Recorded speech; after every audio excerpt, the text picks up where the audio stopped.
Let's look at the story of Henry Wadsworth Longfellow, a story that is on the surface devastating. Here's a man, a poet and teacher, a father who experienced suffering that many of us can scarcely imagine. He loses his first wife after a miscarriage. Then he loses his second wife in a horrific accident when her dress catches on fire. He tried to save her, did all he could, but she died. He's left shattered, not only by grief, but by a kind of guilt he can't shake.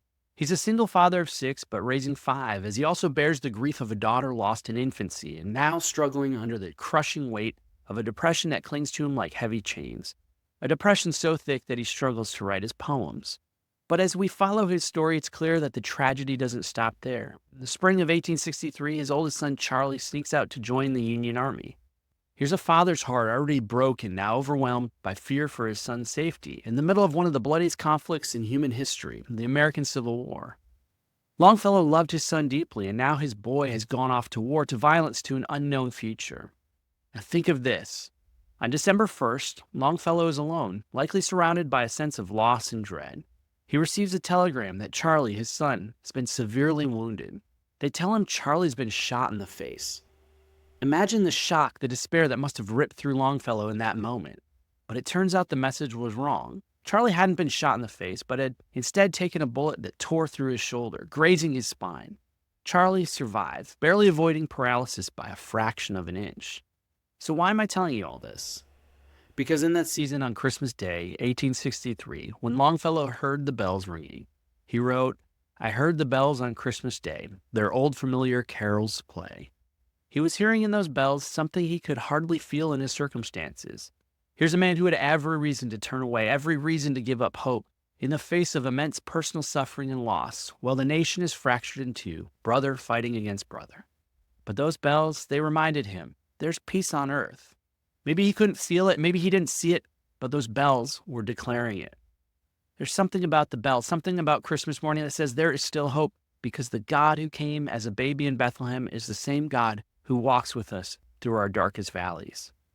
Longfellow's world was chaos and despair, but God was speaking peace right into his story, and that same peace is here for us today. Let's take a look at Isaiah 9. "But there shall be no more gloom for her who was in anguish. In the former time he brought into contempt the land of Zebulun and the land of Naphtali, but in the latter time he has made it glorious, by the way of the sea, beyond the Jordan, Galilee of the nations. The people who walked in darkness have seen a great light. For unto us a child is born." Before we can truly see the great light, we have to face the anguish, the contempt, the stumbling through the darkness, and the weight of living in the shadow of death. It's only by grasping the depth of the darkness Isaiah is speaking of that we can fully appreciate the brilliance of the promised light breaking through. Too often, especially at Christmas, we want to jump to the good part, the part where everything is fixed, everything's shining. Yet God's path doesn't skip the hard stuff. And we've got to acknowledge the pain, the anguish, even the darkness we've walked through, and the shadows we've lived in. Because it's in that darkness where God meets us. Not just when things are easy, but in those places of gloom, anguish, contempt, darkness, and even death. All right, let's set the scene. It's about 700 years before the birth of Christ. But we don't just jump straight into Isaiah 9. The story starts back in Isaiah 7. God's people are divided and are facing one of the greatest threats of their history. See, the nation of Israel had split. There's the northern kingdom called Israel and the southern kingdom called Judah. These two kingdoms are supposed to be God's chosen people, but they're separated, not unified, and they're vulnerable. And then there's the Assyrian Empire, led by a guy named Tiglath-Pileser III. Now, with a name like Tiglath-Pileser, come on, that's basically a villain name, right? Sounds like he stepped right out of a Marvel movie. Now, this guy's known for his brutal conquests, and the Assyrian Empire is expanding, taking down every nation in its path.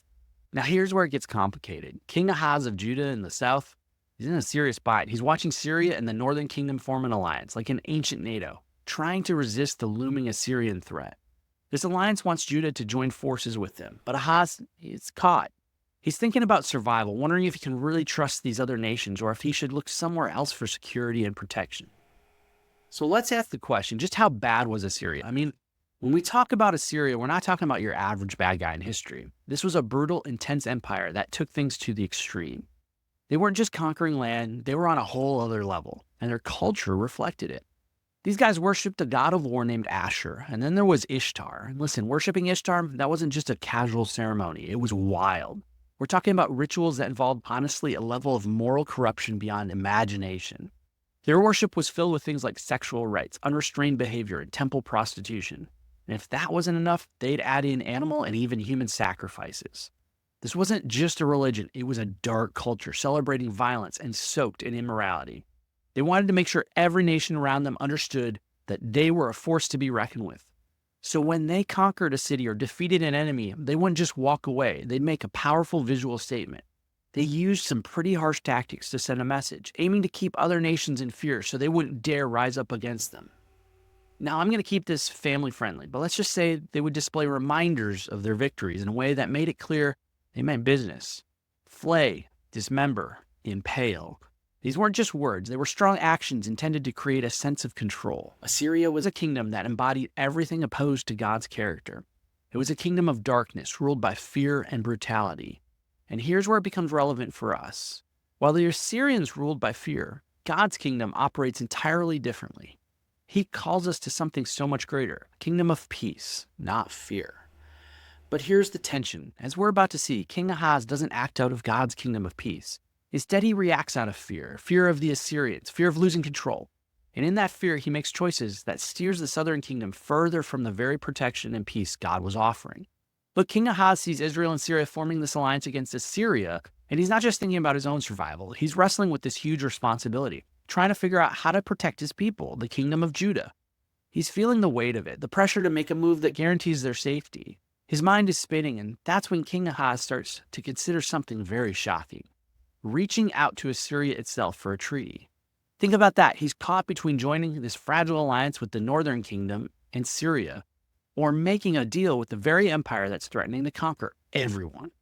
And this is where Isaiah steps in. He walks right up to Ahaz with a message straight from God.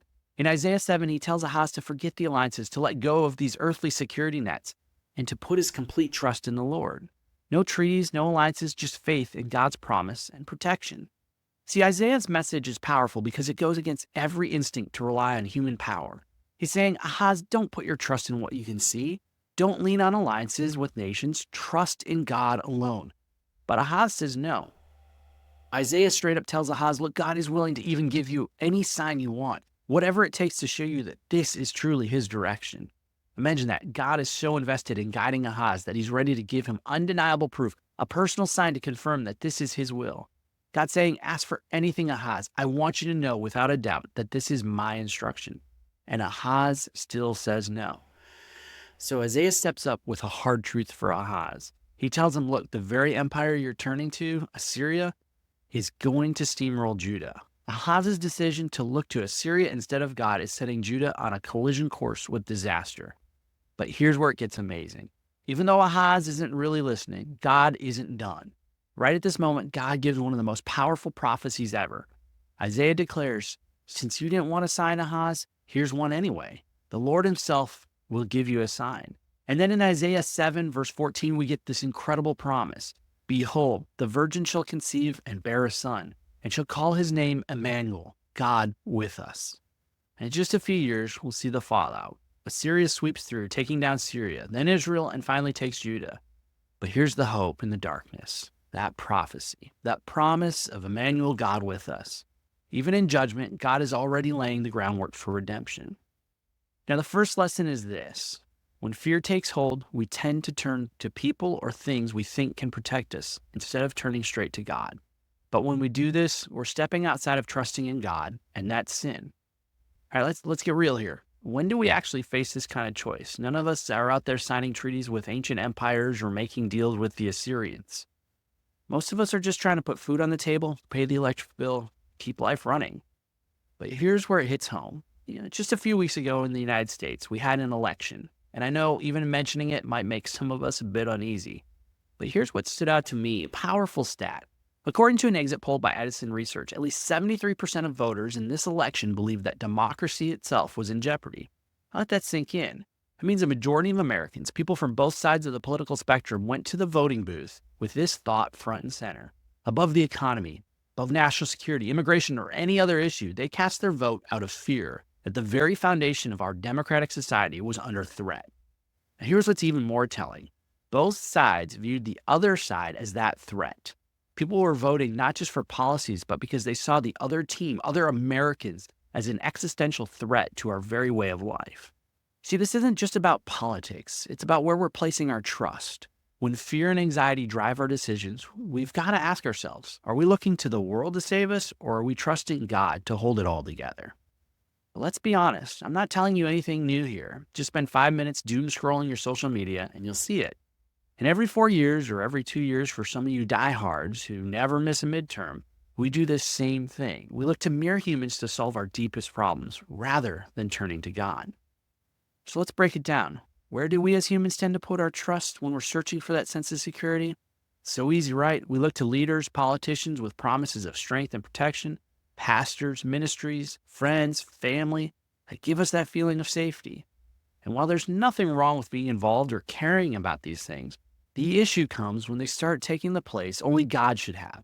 Because real protection, real security doesn't come from any person. It comes from God alone. Then there's the stuff we rely on, like our jobs, our bank accounts, or even just the routines we create that make us feel secure. And none of that is bad. God gave us people and resources for a reason. But here's the thing. None of these can fully replace the protection and peace that comes from God. People can let us down, systems fail, and security based on stuff is fragile. God, though, He's unshakable. He's the one who promised to be our fortress, our strong tower. Now here's lesson 2. When we start believing that the ends justify the means, we're on a dangerous path. That mindset can lure us into compromise, into cutting corners and bending God's standards to reach our own goals. And here's the problem. It leads us straight into sin. Let's take a hard look at Ahaz. Here's a king so gripped by fear that he's willing to align himself with the very empire he's terrified of, Assyria. This isn't just a political move. He's contemplating joining forces with people who worship Ishtar and carry out violent, horrific acts against their enemies. But in his mind, he's convinced himself that protecting his kingdom justifies an alliance with an evil empire like Assyria. Now, on the surface, that all might seem kind of reasonable. After all, shouldn't a king do whatever it takes to protect his people? But here's the issue. When we start believing that the ends justify the means, we slide right into moral relativism. We begin tolerating, even participating in things we know are wrong, convincing ourselves that the outcome is worth it. We will even do this to achieve good Christian outcomes. We see this all the time. How often have you heard, well, it's the lesser of two evils, or the enemy of my enemy is my friend? These phrases are classic ends justifying the means mindsets. And here's the danger. Once we're justifying our actions, we're stepping away from God's path. Think about it. Maybe we twist the truth a little or make a small compromise of God's standard because in the end, we think it'll lead to something good. But that's the trap. God's standard doesn't change, and his measure of holiness isn't just about the outcome. It's about how we get there. I'm not just talking about compromise to chase after something obviously wrong. I'm talking about the kind of compromise we justify to achieve even Christian goals. Getting the right result through the wrong means, that's still sin. Jesus himself warned us of this in Matthew 7, and Paul reminds us of this in 1 Corinthians 13. Doing the right thing without God's love and standard in the process, it's still empty. Now, here's the truth. God isn't just looking at the outcome. Even if it's a good Christian outcome, he's after our hearts, and he won't ask us to achieve something at the cost of betraying his standard of holiness. It's not just about getting there. It's about how we walk with him along the way. He's looking for hearts that say, God, I trust your way, and will obey your commands, even if I can't see the whole picture. See, real obedience is about surrendering the outcome to him, knowing that his path is better than any shortcut. And when we walk his way, we don't need to manipulate, force, or compromise. We can rest in knowing that his way leads to a victory that's real and lasting. And even in this state of compromise for Ahaz and the southern kingdom, in Isaiah 8, verses 3 through 8, we get our second prophecy and promise of a child born, and Immanuel, God with us. However, it's about to get a lot worse in the southern kingdom. And here's the third lesson. When we reject the Lord as our source of security and start justifying our compromises, we open the door to even greater darkness. At first, it seems like a small step, thinking, for survival and protection, let's make an alliance with Assyria. The ends justify the means, right? But once compromise takes root, it doesn't stop there. It spirals. As the people of the southern kingdom watch Assyria steamroll Syria and the northern kingdom, panic sets in. Fear takes over, and in Isaiah 8, instead of turning back to God, they double down on their desperation, saying, let's call on the witches to save us. See, out of fear, we often look to people instead of God for our protection. We buy into the lie that the ends justify the means, convincing ourselves that achieving the right outcome gives us permission to do whatever it takes to get there. But when those plans fail, when people let us down and our own schemes crumble, desperation sets in. And in that desperation, we can find ourselves turning to even darker things, even witchcraft. Now, you might think, witchcraft, how does this apply to me? I'm not out there casting spells. But let's pause and unpack this. So often, we too, in our fear and desperation, try to take control into our own hands and end up stepping even further into darkness. Now, here's the reality. Christians tend to make two big mistakes when it comes to witchcraft. The first camp says, it's just Harry Potter. They might even add, hey, we've got the Lion, the Witch, in the wardrobe. What's the big deal? But here's the issue with that view. It misses the fact that we live in a very real spiritual battle. Paul says it clearly in Ephesians 6. Our struggle isn't against flesh and blood, but against spiritual forces. And then there's Saul and the Witch of Endor in 1 Samuel 28. And if you think that's just an Old Testament thing, think again. The New Testament gives us clear examples too. Just take a look at Acts 8, 13, 16, and 19.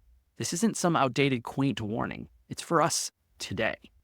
Then there's the second camp on the other extreme, seeing a witch hiding behind every corner. This group can end up with an almost obsessive focus on the darkness, which ironically is like giving the very darkness the attention it craves. Colossians 3:2 reminds us to set our minds on things above. We're called to focus on God's truth, not to live in fear of what's hiding in the shadows. Here's the thing. I think it's also wise to consider the growing presence of witches in our pop culture and how that's affecting us as Christians. Are we passively engaging with these influences because they're just movies, books, or TV shows?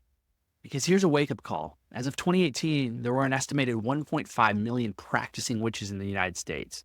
That's more than the 1.4 million members of the Presbyterian Church. Wicca and paganism are actually among the fastest growing religions in America, according to a recent Pew study. Meanwhile, Christianity, by comparison, is largely stagnant or declining in growth. This isn't about paranoia or dismissing things as no big deal. It's about recognizing the real danger of rejecting the Lord as our ultimate security. When we justify our compromises thinking we can handle things our way, it becomes all too easy to step into incredible darkness. Fear and compromise don't lead to safety. They lead us further from God's light and deeper into the shadows. Here's what I really want us to consider. Trying to control things when we're afraid rather than depending on the Lord actually lays the groundwork for witchcraft. Now think about it. When we're consumed by fear and take matters into our own hands, trying to manipulate situations for our own protection, we're stepping right onto the foundation of what witchcraft is all about. Witchcraft at its core is about control and trying to get results through our own power instead of trusting God. And here's where it gets dangerous. Sometimes we convince ourselves we're doing something good, thinking that the ends justify the means. But that mindset can take us into some very dark territory. When we're willing to compromise God's way to get what we want, we're not walking in faith. We're putting our trust in something other than Him. That's how easily we can drift into something as dark as witchcraft without even realizing it. And God's calling us to surrender, to trust His protection, His timing, His ways, especially when fear tries to make us grab control. Real faith is about fully turning to God when fear tries to take over, because every other path pulls us further from Him and drags us even deeper into darkness. And yet, even at this level of darkness and depravity, Isaiah speaks a prophecy that changes everything. In Isaiah 9, verse 6, he declares a third time, "For a child is born to us, a son is given to us." Think about that. A Messiah is coming, not as a distant conqueror, but as a child born, a son given. And this isn't just hope for the future. It's the promise of God stepping into our brokenness, meeting us in the mess, and bringing light into the darkest places. I find this passage of Scripture so relevant to where we are right now. A divided nation, people acting out of their own sense of rightness, turning to human solutions, and making moves for their own protection and security, all to get the outcomes they want. And let's be real, witchcraft too, is people turn to their own power and manipulation instead of God's truth. Doesn't this darkness feel all too familiar? We see it all around us, in our country, and even within the church. But here's the beautiful part. As Ahaz and Judah sink deeper into darkness, God doesn't leave us there. He brings us back to hope. It's like a bell ringing out, cutting through the chaos and the shadows. And in Isaiah 9:6, he gives us that third reminder, "For unto us a child is born." In the midst of confusion and fear, God promises light and life through His Son. That's the hope we cling to, the promise that even in the darkest times, God's light shines through. When everything around us seems to be crumbling, when fear creeps in and tempts us to take control, this is the moment to put our full trust in the Lord as our deliverer. Just like Ahaz in Isaiah 7, we are being called to drop our plans, our self-made solutions, and rely completely on the Lord, not on any king, ruler, nation, and definitely not on any witches. God makes it crystal clear his purposes cannot be thwarted. He was reminding them and us that he alone is in control. The plans of leaders and even entire nations, no matter how powerful, will ultimately come to nothing. Those who follow God are called to stay away from those fear-driven schemes, and instead, we are to rest in God alone. And here's the key. If Isaiah has hope in this dark moment, it's not because of the people around him. His hope is grounded in the Lord. People might fail, leaders will let us down, but God, who will never fail. Even as it will take another 700 years for that promised Savior to come, Isaiah knows that he can trust that God will be faithful. So how do we respond in times of crisis? We don't act out of fear. We don't try to figure things out on our own. We don't place our trust in human leaders or make unholy alliances. We don't believe that the ends justify the means, and we certainly don't look to any form of witchcraft. And if you're in a season right now where all you see is darkness, don't lose hope. This isn't where it ends. God's got something incredible on the other side, and he's walking right through this with you. The very place you're in right now is where he's working, setting you up for a glory that's so much greater than the darkness could ever hold. So often we're out there striving, trying to do more, be better, clean ourselves up, or searching for him in some grand religious experience. But here's the truth. He's not waiting for us to find him out there. God meets us right in our darkness. That's the power of Immanuel, God with us. When we say God with us, we mean it. He's with us in the darkness, even in the darkness we created for ourselves through our own mistakes and failures, even in the darkness caused by terrible things done to us by others. No matter how deep or overwhelming the shadow feels, his promise stands. I am with you. This is his heart of love. He doesn't wait for us to clean up the mess or step into the light on our own. He steps into the darkness with us, reminding us that his presence changes everything. You don't have to be enough. He is. That's the beauty of Immanuel. No matter how dark it gets, through Jesus, you're never alone, never abandoned, never forsaken. In faith, hear the bells ringing out, a call to trust in the one who holds everything together. Our hope depends on God alone. His purposes cannot be stopped, not by the Assyrians, not by an election, and not by anything on this earth. Hear the bells ringing out, declaring the hope of God's glory revealed, a light piercing the darkness. Hear the bells, sound of love proclaiming, for unto us a child is born. God's light has come, and it will come again. As Longfellow concludes his famous poem, then pealed the bells more loud and deep. God is not dead, nor doth he sleep. The wrong shall fail, the right prevail, with peace on earth, goodwill to men. Maybe you're sitting here today feeling the weight of your own darkness, the kind you've created through mistakes, the kind others have inflicted on you, or just the overwhelming sense that the world is spinning out of control. And here's the truth. God isn't waiting for you to clean yourself up or fix everything before he shows up. Now, Immanuel, God with us, means he steps right into the mess, right into the darkness. He's ready to bring you peace, healing, and a new beginning. The bells are ringing, a call to hope, a call to trust, a call to believe that unto us a child is born. Jesus came to be your Savior, your Redeemer, your light in the darkest places. So today, don't hold back. Surrender the fear, the striving, the control, and let him in. Let him be the light that changes everything. He's here, and he's calling you home.